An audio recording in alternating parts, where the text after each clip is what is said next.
gaan worden verteld aan de hand van een paar vragen. Wie, wat, waar, wanneer en waarom. Maar wij beantwoorden de belangrijkste vraag van ons allemaal. En wel, whisky? Ja, lekker! Welkom bij de podcast van de Elements of Whisky. Mijn naam is Lucia en vandaag schenkt Max de whisky in. En Max, welke van deze 3 whiskies is deze mystery whisky die wij hier vandaag in ons buisje hebben? Ja, voor de mensen die kijken, die zien al een heleboel flessen op tafel. En Lucia met een buisje zonder een naam erop. En het is allemaal wat spannender en allemaal wat anders. En ik zal haar fijn uitleggen waarom. Wij hebben namelijk een Nederland primeur. Yay! Dames en heren, voor iedereen die ons leuke podcastabonnement hebben. Jullie hebben nou een buisje whisky erin zitten die nog in Nederland op de markt moet komen. Hebben zij wel een label? Wij hebben wel een label. En op dat label staat namelijk de Dingle Small Batch number 6 Port Cask. Dat is de middelste voor jou. Ik kan het zien. Oh, staat op de achterkant ook? Ja, hartstikke leuk. Daarom, maar ik dacht ik doe zo'n... Ja. Which one is it? Which one is it?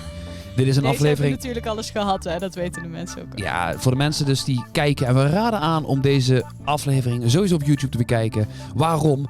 Jullie hoeven niet de hele aflevering naar deze mooie muur te kijken. Het is namelijk zo, wij hebben een heel bijzondere aflevering.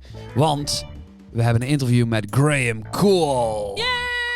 Nou, voor de mensen heel snel dan maar. Want niet iedereen zegt de naam wat. Graham Coull is de huidige Master Distiller bij Dingle. En voor het whiskyfestival Whisky en Rum aan Zee in IJmuiden is hij langsgekomen om over zijn whiskies te vertellen, een masterclass te geven. Want Dingle heeft dit jaar de festivalbotteling van Whisky en Rum aan Zee. Nou, waarom is dat al leuk? Nou, naast Lucia staat de originele Dingle Single Malt. Deze hebben we een paar batchen terug hebben we die al gehad, hè? Ja, heerlijk. En de festivalbotteling was precies die whisky, maar dan op vatsterkte. Oh.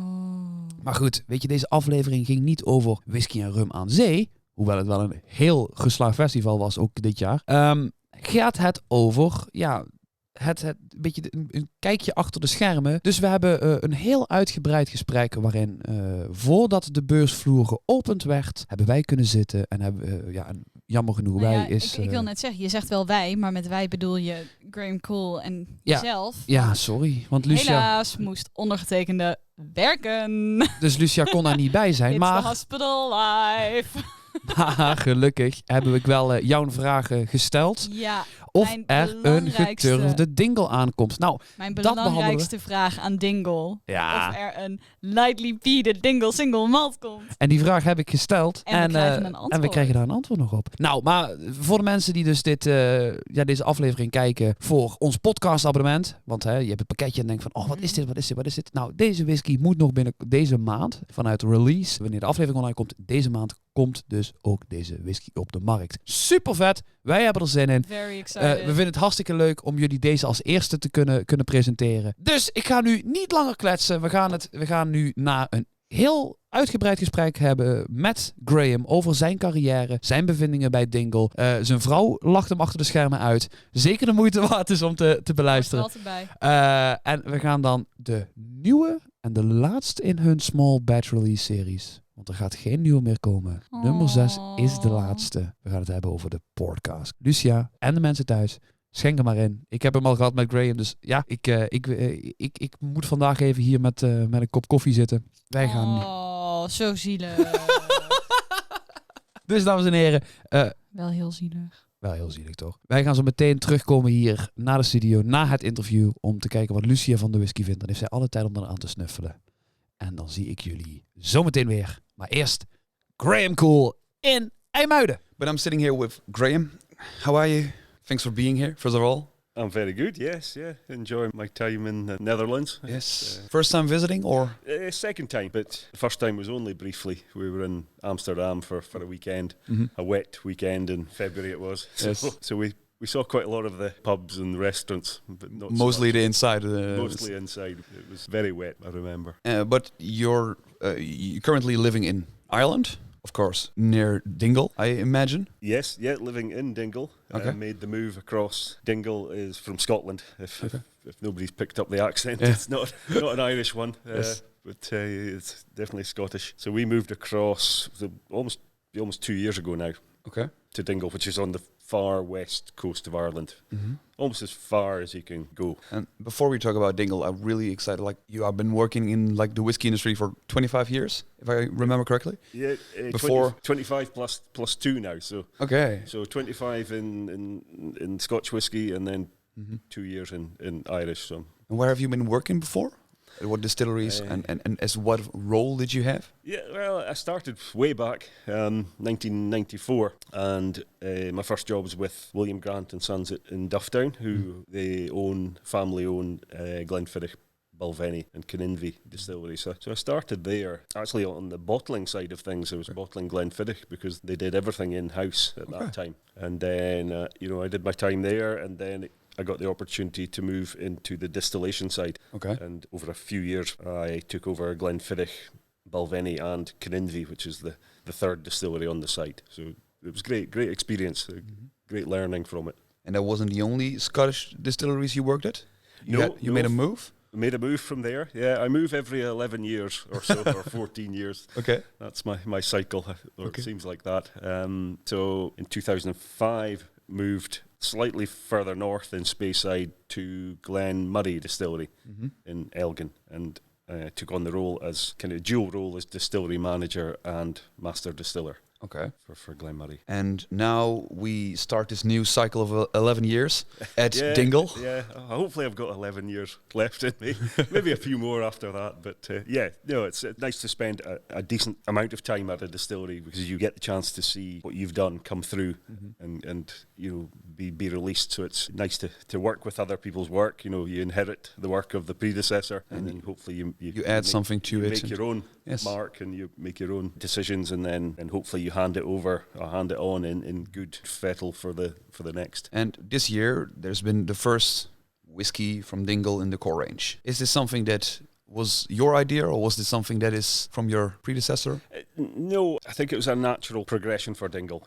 We always knew that we would release a core expression or a regular expression. It was just a matter of the timing, and there's lots of factors that come into it. You have to have the stock profile available on the back burner to release, because previously we released batch releases, which are in some ways a bit simpler because it's a one-off batch and you don't have to repeat it. So you can use stock that you have, and then you don't have to find the same stock again. Yes. So is it easier to do these batches than doing a core?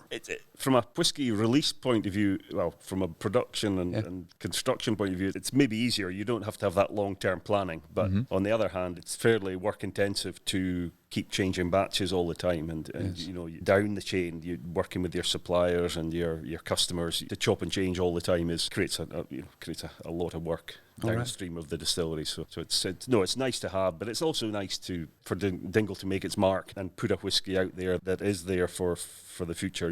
I think we use the phrase "here to stay." So it's here to stay. It will evolve.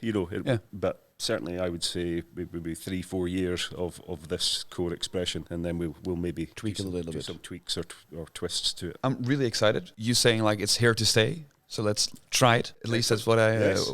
Luckily enough, I have one to hand. So this is the Dingle single malt, as we call it. So it's very simple. It has no other name apart from that. And we changed the packaging. We'll maybe see later the batch releases that we've done up till now. But this was quite a change to us. A big bold blue label and something to stand out. And it's got the Wren man on the front, our symbol. So he's. And what does the symbol stand for? Well, he's got a checkered history. In the past, a kind of spiritual festival, they would go and chase the bird, the wren, and catch the wren because they thought it was associated with evil spirits. Okay. So they would dress up, and it's kind of evolved. And Dingle Town is one of the few places that still celebrate it on the 26th of December. They dress up and then go round the town, and it's another Irish excuse for a celebration. Party, yeah. Which they're very good at. So. But it's a lovely symbol of Dingle, and it does help the bottle stand out.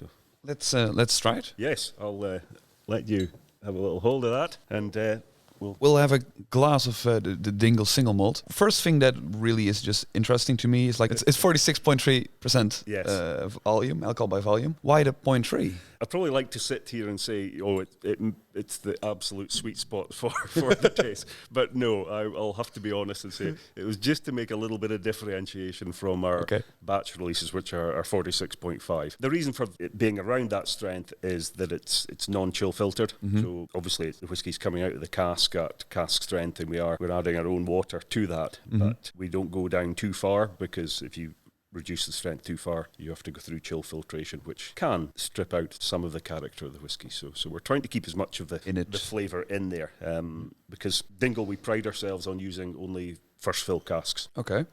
So although we're a relatively young distillery, we're coming up for 9 years old in December, the whiskies are, they pack a punch for their age, and it's mainly because the first fills, the first fill sherries, bourbons, so first use sherries and bourbons, we're using them for the first time.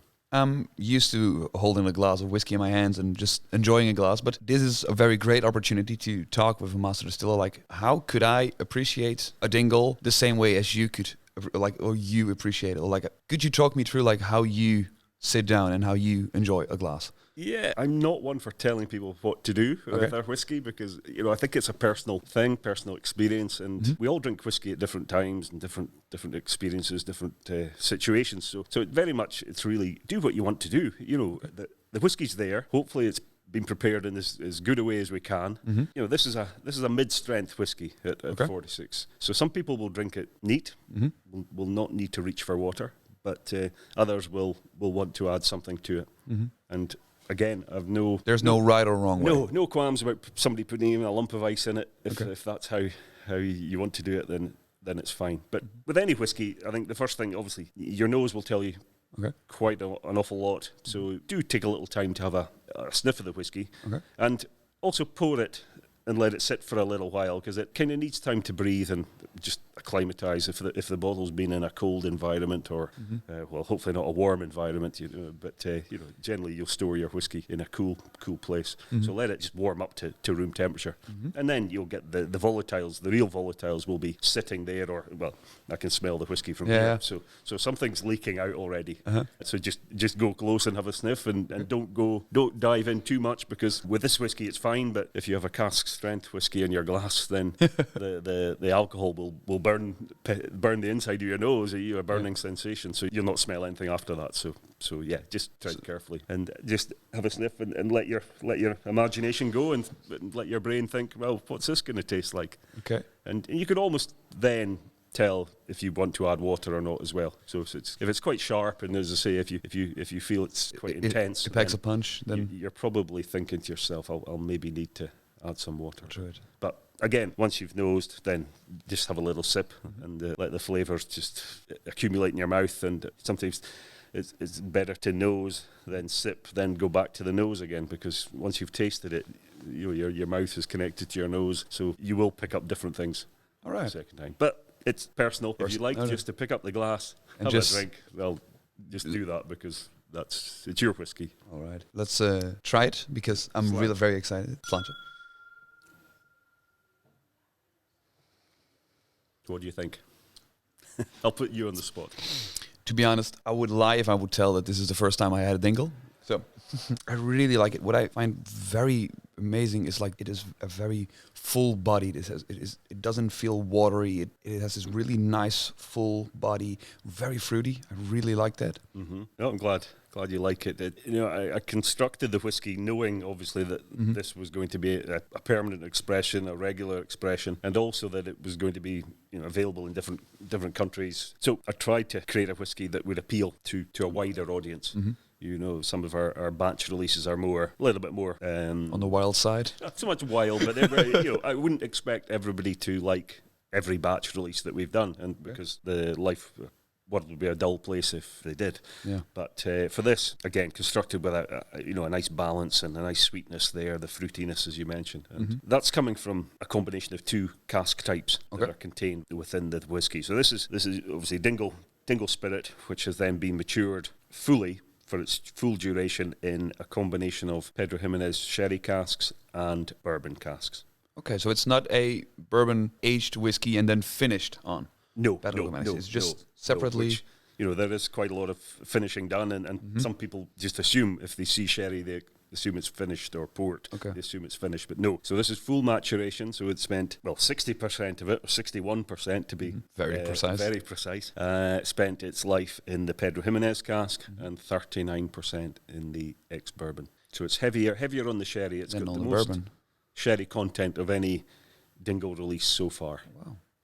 And what I'm just as a very whiskey geeky question, if you say like this is a core expression, meaning that you got this flavor profile you're working with and you want to keep this going, but you set like, okay, we want to do 61% like sherry and like 39% bourbon, doesn't that make it a very difficult job for you to keep this consistent?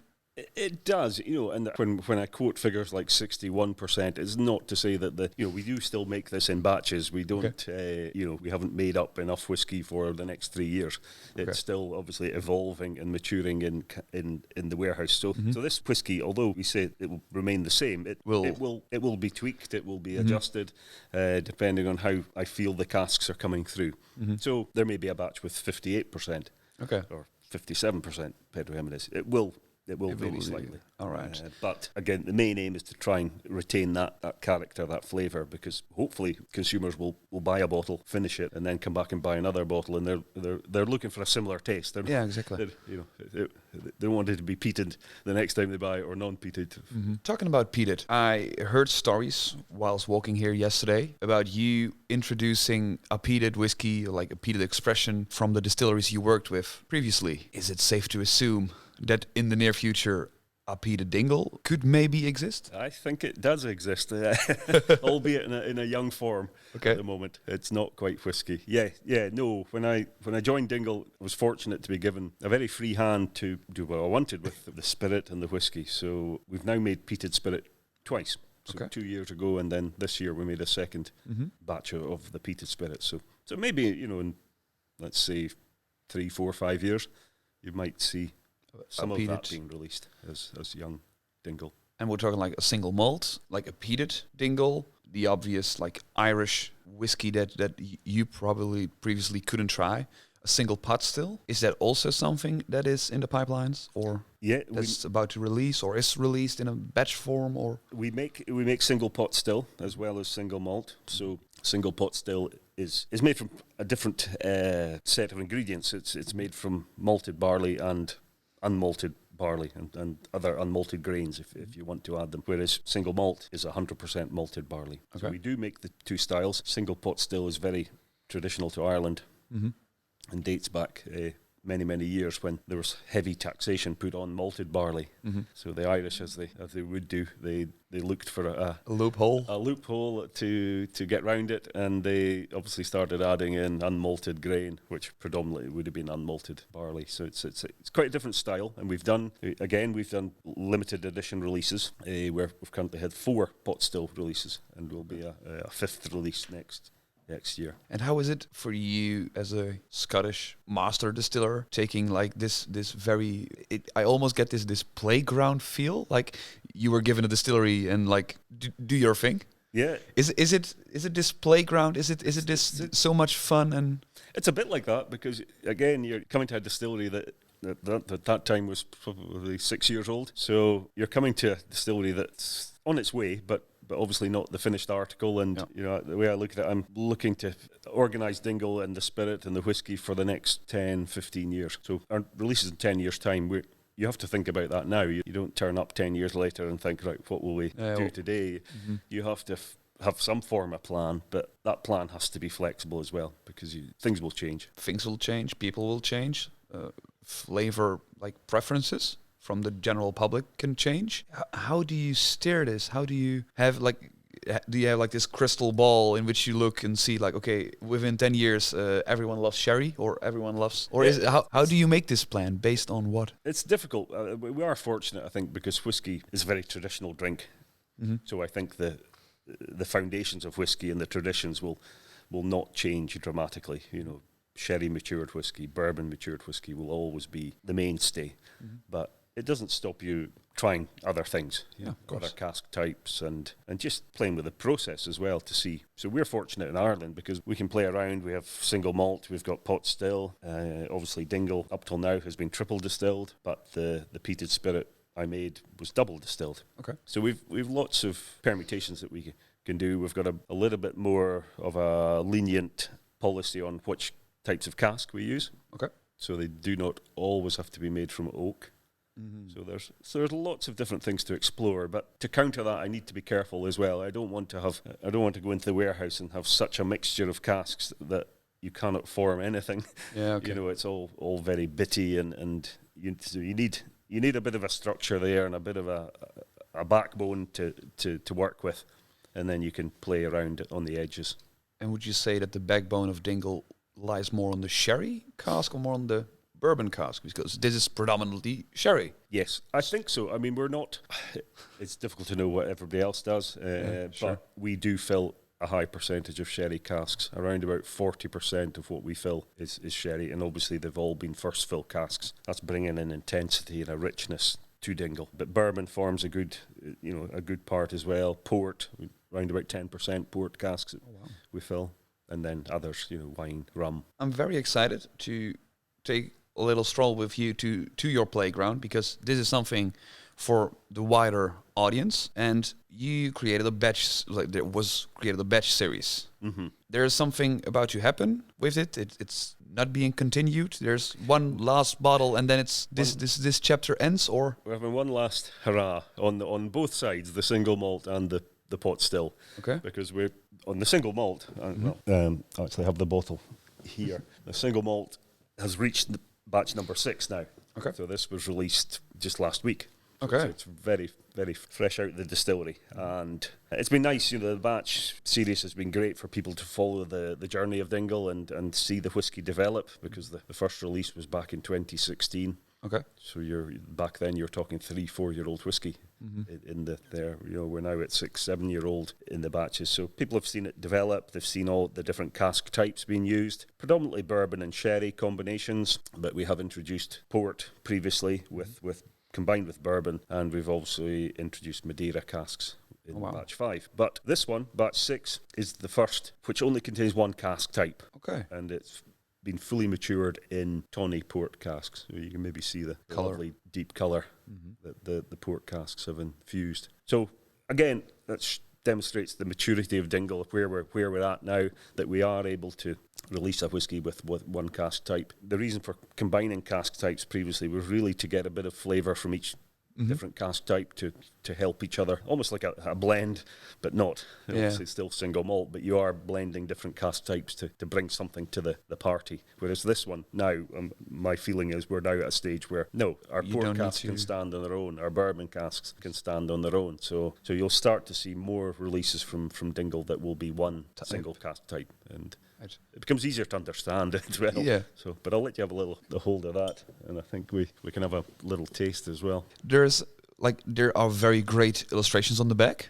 What is the story? Because goes this back to the icon, like the festive. Yes, it's a long story, which I'll try and be concise. But our founder of the distillery was a gentleman called Oliver Hughes. Unfortunately, he passed away in 2016.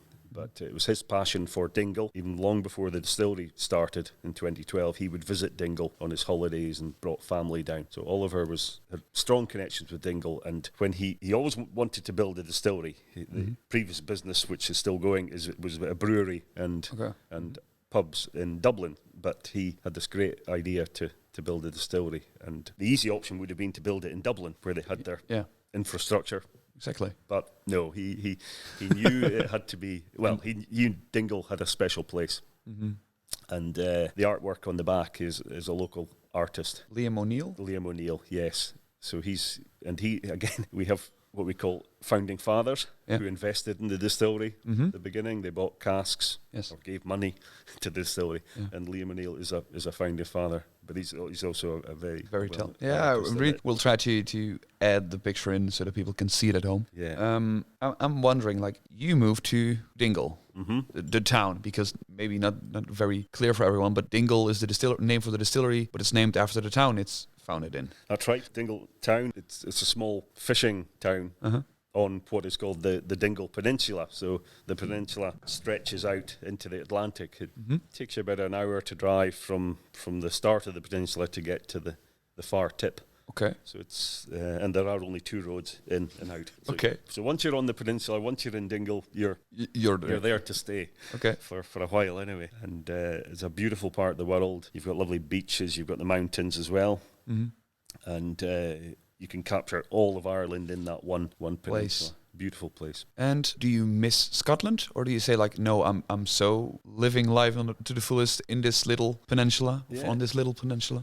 No, I mean, obviously, it was strange times recently, and that made you think about everything. Yeah. But no, I think we're both happy. My wife obviously moved with me and works.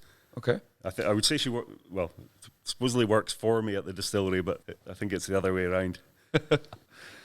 So so it was a joint decision. Obviously, you don't do it on your own. Go that far west. Because basically, if you jump in the sea and start swimming, you'll end up in New York. So that's how far across we are. And could you like describe Dingle? Like, how is it to like paint me a picture? Like, if we would visit Dingle, the distillery, like in person instead of sitting here. Okay. So Dingle has a population of around about 2,000 people. Okay. If you imagine a town near you that size. Yeah. It's a fishing town and it's positioned on a bay, Dingle Bay. It's a very popular tourist town. So the 2,000 population, normal natural population probably becomes around 50,000. People do come to Dingle. It's a great weekend place to visit, but people will come for longer as well. There are around about 30 pubs in Dingle. So that describes what the social life is like. Uh-huh. So it packs a big punch. For a small village, it has so much going on for it, but it also, because it's on the edge of the peninsula, it's still retained its charm, its style. You've still got the old traditional butchers and bakers and even a candlestick maker. We've got one of them. So yeah, it's like winding the clock back 30, 40 years. Really interesting. I'm grabbing a glass because the batch number 6. Yes, so this is I say it's a full maturation tawny port. Just checking behind me to see it's 46.5. Yes. So that's all where's the batches, that's why like okay. And so this will be the final one. So there will be no batch 7. Okay. So some people, who followed the Dingle journey, will have all the batches right through from 1 to 6. So it's a nice thing to have. But it's nicer to have in a glass. Even nicer to open it and drink it. So. And that's the great thing. We're starting to see more people actually drink Dingle because the problem with new distilleries, at the beginning, their first release or couple of releases become very collectible because generally they're small scale releases. So it's nice to get beyond that and just be recognised as a distillery and a whiskey that you'll open and drink rather than put in the cupboard. And if we're looking like at these extreme bottles of whiskey that are a few thousand pounds to a bottle, is it something that you say like, I really appreciate doing stuff like that, like making a 35 or 40 or 50-year-old Dingle? Is it something that you would consider doing? It's nice to do. In my previous at Glenmurray, I was fortunate to be able to work with some very old whiskies, and just the history of them, because it's not, it wasn't my whiskey, it was my predecessor Ed Dodson, the distillery manager, master distiller for Glenmurray. He laid down the spirit, or even the manager before him. So you're really, there's so much history in that bottle when you bottle out an old whiskey. But from a money point of view, I have no issue with people spending that kind of money or keeping the bottles if they want to. You do what you want in life. You spend your money on what you like, and some people buy big flash cars, and other people buy 50-year-old whiskies. Yeah. And exactly. Okay. So who's to tell you what to do? And back to the port cask. It smells amazing. I haven't had it a sip yet. I've jumped in, sorry. Yeah, no. But guide me through is because there's a lot to unpack in here. This isn't. It's one to take time over. It's not one to drink during an interview. You kind of need to sit with it, and there's so many nuances of flavour. You've got the fruity character, the sweet wine characters coming through, and you've obviously got the traditional Dingle spirit character, which this whiskey around about 7 years old, 6 to 7 years old. So you still retain some of that lovely spirit, the freshness of the spirit, the citrusy side of things as well. But it's all about balance. You can put whiskey or spirit into casks, and the cask can overpower the spirit. Or the other way around. If the cask has been used too often, then it won't. The spirit will never get anything back from the wood. So working with good casks is great. You're giving yourself the best best start, best opportunity. And then it's just a case of just trying to choose that sweet spot when to release. Because this whiskey, we're releasing this now, come back, obviously still have some port casks in the warehouse. We don't use them all. So come back, it'd be nice to come back in 6 years' time and maybe release a full maturation port. Yeah. And then you're comparing. There'll be two different whiskies. Yes. But there are very interesting spices in the aftertaste. There's so much going on, and then I'm sitting here and I'm like, I need to do two things. I need to focus on what you're telling me, but this isn't an interview whiskey. It isn't at all. It is very great. Let me see. There's not all the bottles, I believe. There were measurements, and I believe on the core it is like on the side there are these purity. It's depths. It's not measurements. Somebody made a joke saying, "Is that do you drink down to the line each time you go into the bottle?" Okay, yeah. Which you can do if that's what you want to do.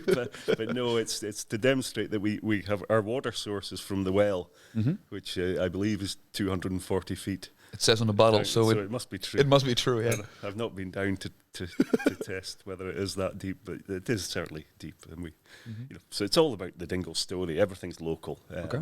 We do everything. I wouldn't say we do everything as efficiently as we should or could, but we obviously make our own spirit, which in Ireland at the moment you will see distilleries releasing whiskey that they've bought in and release, which is a way of keeping their business model going. But Dingle have never gone down that route. We're fortunate we've very successful gin and vodka, so they were the mainstays in the early years, but we've been lucky to do that. And you say like you try to do as much yourself, but maybe not as efficient. Is it literally like from grain to bottling to labeling? Is everything done at the facility, or how everything's done at the facility? And just to give an example, I don't. If people understand the whiskey making process, the first stage is mashing in the mash tun. Yeah. Now, most mash tuns have a rake inside and an arm that will clear the grain at the end, the spent grain, but ours doesn't. So our lads, as we call them, and lads in Ireland are male or female. Yeah, okay. You are a lad. We're all lads in Ireland. They have to jump in to the mash tun and dig out our 1 ton mash. So you can imagine this is the temperature is 60 degrees, and you've got 1 ton of hot steaming grain to shovel out a hole in the side of the mash tun. That's probably the best example of what we do. And is it because it feels the most authentic? Is it does it feel good to do it this way, or has it a practical reason? I think the lads again probably would disagree. Quite happy never to do it ever again, but it's more circumstance. When they built the distillery, we had no big funding behind us. Say there was the Founding Fathers program where people invested. So money there was not a unlimited amount of money. Yeah. And they looked at the mash tun can be a very expensive piece of equipment, even if it's small. You could be looking at 200,000, 300,000 euros. Yeah, okay. But our wooden mash tun probably cost 20,000 euros. So it was more out of necessity, but it's part of the distillery now, and I won't say we'll have that mash tun forever, but at least for a few. There'll always be the memories of the. It's not here to stay. It's not. No. It'll probably get converted into a hot tub or something like that, which would be pretty good. Is it like, have you been hands-on with like every single part yourself? I do get involved. It's that kind of place. You have to dive in and help, but I think most people, I'm probably a hindrance when I get involved. You also bottle on site and labels. Like, is it hand labeled? We have we bottle. Yeah? We obviously make the spirit, we fill it into cask. We mature at the distillery or just close by to the distillery. We then prepare the spirit for bottling and we bottle. So we have an automatic labeler as such, but the bottles are filled by hand. They're put onto the filler and taken off, and the corks are pushed in by hand. Capsule put on. So that's where I say we're not as efficient as we could be, but our ethos is that we're seen as quite an important employer in Dingle. Dingle is a very seasonal town, so for us to be operating the distillery 365 days a year, we offer employment to people that wasn't there before. So and on. Like employment for how many people? Like how many people are involved at Dingle? At the peak time, if you look at the wider Dingle with our sales, marketing, and people, you probably around about 30 people involved. Oh, wow. Maybe more. When we're doing lots of tours and visitors to the distillery, you could have 30, 35 staff involved in the organisation, which is big for Yeah, big for a small distillery. And also for big for a very small town. If I'm Exactly, because like everything's moving on, and the traditional industries are not as strong as they were. The fishing is fading away, and so there's not much else. There's agriculture, farming, but again, that's becoming more or less labour intensive. So there's less opportunities. So it's good. It's good for the youngsters mainly. We see them come to the distillery, and they don't stay. They do their 2 or 3 years, and then they'll maybe move on or travel, travel the world. They quite often go to the States and work. So it's nice just to give people a step on the working ladder, and then they can go off and do their own thing as well. And this is very complex. This is a very great whiskey to sit and enjoy. But if somebody would step up to you and say, I had batch 6, I liked it, it was very good, but I want something more. I want something more explosive, more... Yeah, I know. And you'll always get that person where nothing is enough, it must always be more. And an insatiable appetite for alcohol, some people, We have a group in Ireland, and they're called the Cask Strength Crusade. Okay. So they beat their chest and say that everything should be cask strength. And should it? No, not for me. No. For me, cask strength whiskies will always be unique, and for those that understand them, because it's not to everybody's taste. They're very, very strong, and you have to add water, and it becomes quite a tricky experience to drink the whiskey rather than just sitting back, enjoying and having a glass. But there's a place for cask strength, but not for the whole world. We'd be falling about dangerously if everyone would enjoy it. Yeah. But walk me through. I've seen people malting, mashing. I've seen everything.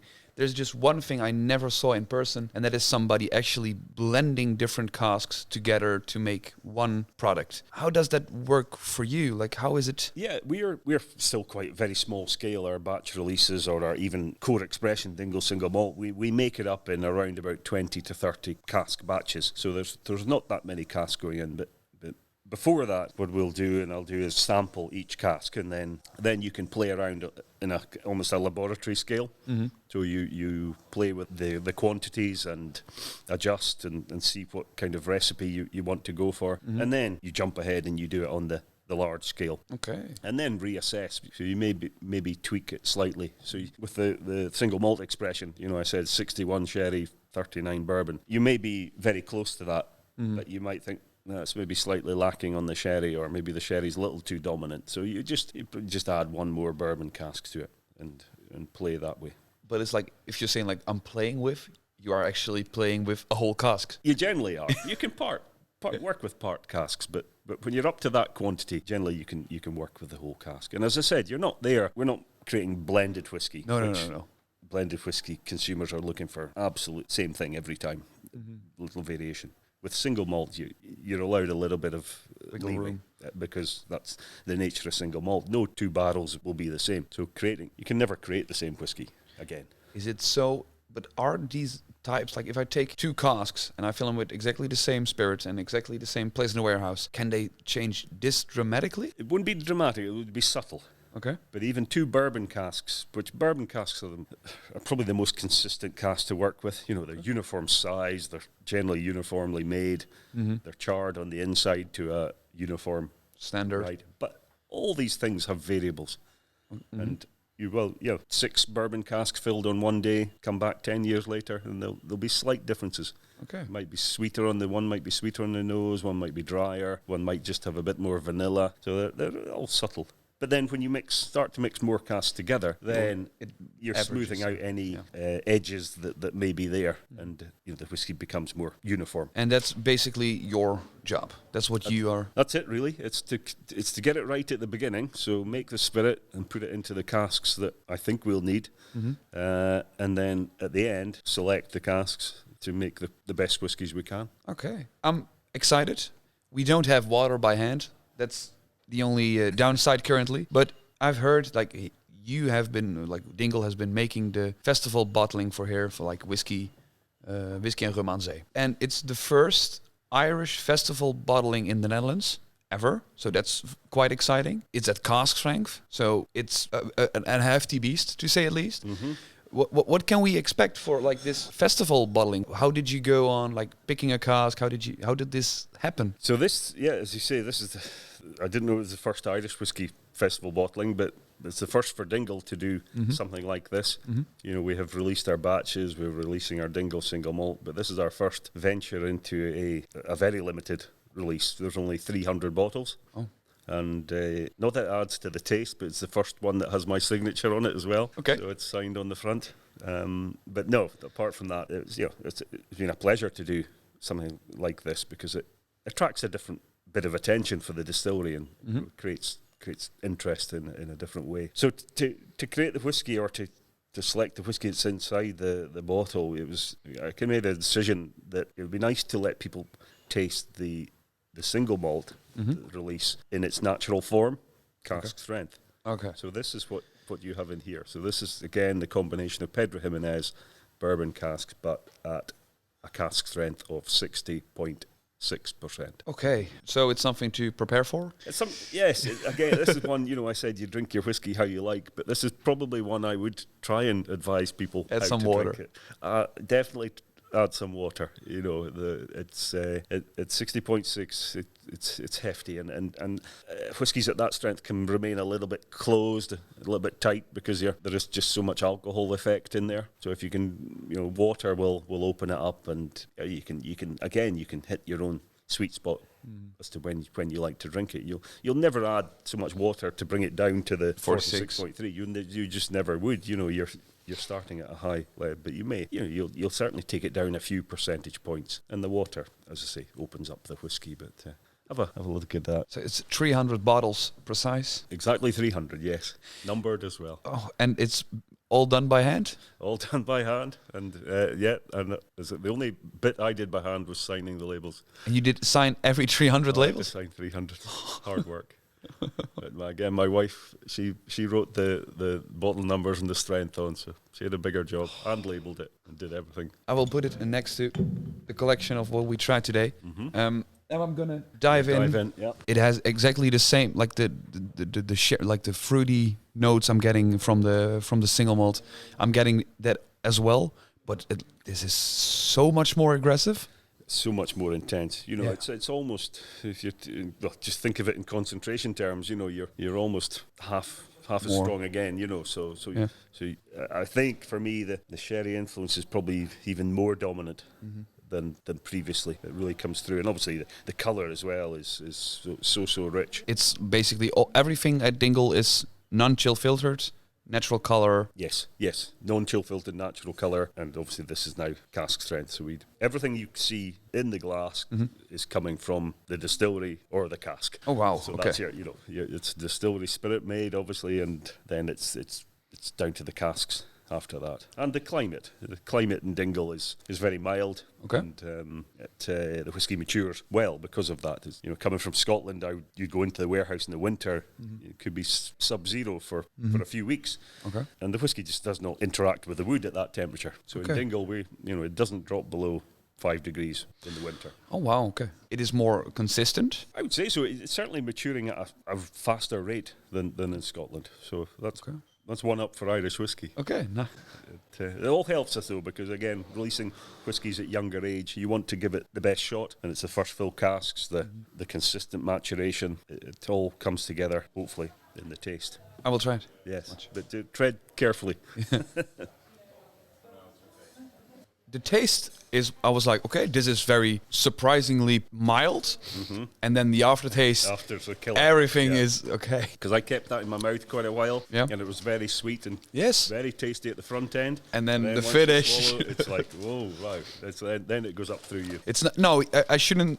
You should not drink this at 12 o'clock in the afternoon. No, well, it'll be a short day for you if you do. Do all this, You may be in your bed before tea time at this rate, but. How is the best way to experience Dingle? Is it actually visiting the distillery, or is it taking a bottle home and just sitting comfy at home? Will it also transport you a bit? I think if you can at least visit Dingle once in your life, because then that is in your head, the memory is there, and drinking whiskey is all about memories and who you drank it with, or where, and what time. So if you can get to Dingle and experience just the town, the peninsula, visit the distillery itself as well, then you can sit at home. And then it's... And just remember getting soaked in the rain in Dingle. Is there a story, like, if you sit here, like in the Netherlands, it's not the same as in Ireland, but if you sit here with a glass of Dingle, like, what is the first memory that springs to mind of you and Dingle? It's a good question. I think it's probably going to one of the local pubs, sitting in there and chatting to the locals, because they're so friendly, and they'll generally give you lots of stories. They're great storytellers. Okay. So you don't need to speak. You can just you just have to listen, and you'll get their whole life story in a pint almost. So yeah, I think it's that. It's just that close community where everybody's friendly and everybody's welcoming, and they'll help you out no matter what you need. And you, like, now you've been living there for 2 years, 2+ years. 2 years, yeah. 2 years, and you feel like, okay, you are so welcome that it's home. It is home, yeah. I look at myself as a whiskey, so I was matured in Scotland for 25 years and I finished in Ireland. So finished in Ireland for 2 years plus, hopefully a bit longer. So I'm really the best of both worlds, I think. I think that is a very great way to end this conversation. Graham, thank you so much for having a chat. Hopefully everyone who's watching or listening this, they can visit you at the distillery, see you sign another 300+ labels for a new, hopefully a new bottling. Yeah, no, it'd be great. Open invitation there to anybody to come and see us and share Dingle whiskey in person. Dingle. And hopefully some of you will follow the Dingle journey, because we're only on the first ladder, or the rung of the ladder. We've got a long few way steps to go yet, so it's going to be an interesting journey. Is there something that you could tease, like something that, if you say, like, keep your eyes open for? Oh, gee, keep your eyes open for. I think it's going to, it'll be Dingle with a bit of smoke. Yeah? Yeah. All right. I'm looking forward. A smoking mirror. All right. I'm looking forward to it. It's 3 to 5 years. So you say I'm able to wait for that. But excellent. Graham, thank you so much for your time. And I'm going to sit back and enjoy the glasses that I'm still having. And I wish you a great stay in the Netherlands. Thank you. Slaantje. En Lucia is nog even aan het ruiken van deze ontzettende toffe Batch 6 podcast. Zo lekker. Zo lekker. Je hebt hem geproefd. Heb jij hem geproefd? Nou ja, als de mensen het podcastabonnement hadden, en dan hadden ze deze kunnen proeven. Nog voordat hij op de markt kwam. Oh, potjandori. Zo lekker fruitig. Vet hè? Ik vind het heel mooi. Super. Zoals Graham ook al zei van, ja luister, deze whisky, nu bereikt Dingle, of de vaten die ze nu nog hebben, bereikt langzaam een leeftijd waarop ze niet meer moeten gaan echt veel gekke dingen bij elkaar gaan halen om een goed product te hebben, maar dat nu ook de single soorten whiskies eigenlijk ook al op zichzelf kunnen staan. En dat bedoel ik niet de single malts, want dat zijn ze allemaal, maar meer als in alle port casks, alle bourbon casks, alle sherry casks. Maar ik vond het een geweldige aflevering. Ja, ik ook. En zullen we maar eens even een rundown doen waar we het over hebben gehad? Lijkt me een goed plan. Want we hebben het over heel veel dingen gehad namelijk. We hebben het namelijk gehad over het hele verhaal van Graham Coull. Hoe hij begonnen is bij Glenfiddich onder andere, doorgegroeid is en nou zit bij Dingle. Ja, en zoals het citaat wat hij zelf ook al zei tijdens de aflevering, wat ik echt heel mooi vond. Age for 25 years in Scotland. Finishing in Ireland. En dat vind ik een hele mooie. En ja, we hebben het gehad over de single malt uit de core range. Dus dat is 61% PX, 39% bourbon. Nou ja, daar hebben we een hele aflevering over gemaakt. Dus die kun je ook nog terugluisteren op onze Spotify of op YouTube. Of Apple Music. Of Google Podcast. Of zoveel platformen. Wat je maar wil. We hebben het gehad over de batch nummer 6. De laatste in de batch-series. 100% portcask. En binnenkort verkrijgbaar. Dus ga nu alvast je slijter maar eens even lastigvallen. En daarnaast hebben we het gehad over de festival bottling van whisky en rum aan zee. Wat fun fact trouwens, zover wij het hebben kunnen vinden, is dit de allereerste festival bottling in Nederland uit Ierland. No way. Ja, serieus. Leuk. Dus dat was wel een heel leuk om dat Dingle daarvoor in aanmerking te laten komen. En ja, ik ben gewoon heel tevreden dat wij jullie iets hebben kunnen aanbieden wat nog op de markt moet komen. Ja, ik vind het super. Hey, en wil jij nou ook zo'n leuk aanbod de volgende keer? Bekijk dan even dat podcastabonnement. Max, waar moeten mensen daarvoor kijken? elementsofwhisky.nl/podcast. Doe even. Ja. Typ. Want op die manier krijg je elke 6 weken een pakketje thuisgestuurd. Met erin 6 whiskies, zodat je elke week met ons mee kunt drinken. En we doen dit nooit op de podcast. Slechts voor €29,99, inclusief verzendkosten. Oh, nee, dat doen we inderdaad nooit. Nee, maar mensen vragen... Prijs! Ja, daarom. Het is haast voor niks. Nou, dames en heren, als je dat wilt, ga nog even kijken op de website. Stuur ons een berichtje via Facebook, Instagram. Nou, @elementsofwhisky. Ja. Ga ervan genieten. Easy lemon squeezy. En wij zien jullie volgende week weer terug met Lucia in de hoofdrol natuurlijk. Uiteraard. Tot volgende week. Hey Lucia, waar gaat volgende week eigenlijk over? Is nog een verrassing. Ah, Dat hoor je dan wel. Moet ik echt geduld hebben zo?